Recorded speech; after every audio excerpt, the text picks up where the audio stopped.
Le président de la République a passé une partie de sa scolarité sur les bancs de Sciences Po Paris à la fin des années 1990. L'un des anciens professeurs d'Emmanuel Macron, devenu animateur de télévision, se souvient très bien de son élève. Bien avant d'être le président de la République, à l'initiative du parti politique En Marche, ministre ou secrétaire général adjoint, Emmanuel Macron était un étudiant studieux. Titulaire d'un baccalauréat scientifique, obtenu avec la mention très bien, il s'oriente vers Sciences Po Paris, symbole de l'élite scolaire à la française et se prédestine alors à une carrière dans l'enseignement supérieur. Mais les sections d'études choisies le poussent finalement à s'intéresser davantage au service public et à la philosophie politique. L'un de ses anciens enseignants s'est souvenu du jeune Macron.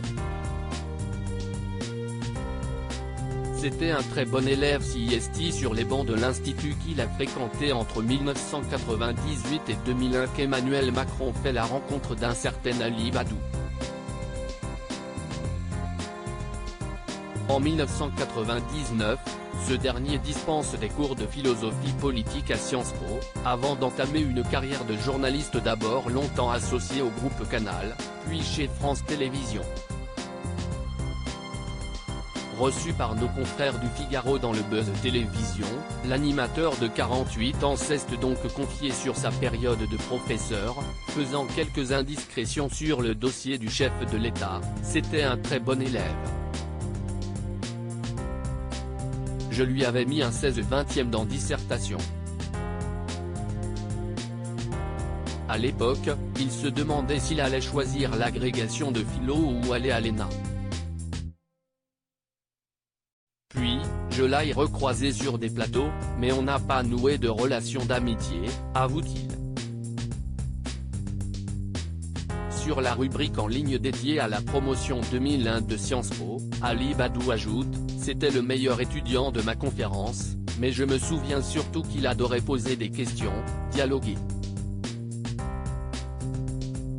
Une rentrée prometteuse pour le joker d'Anne-Elisabeth Lemoine. Voilà 5 ans maintenant qu'Ali Badou anime C'est l'Hebdo, chaque week-end, sur France 5.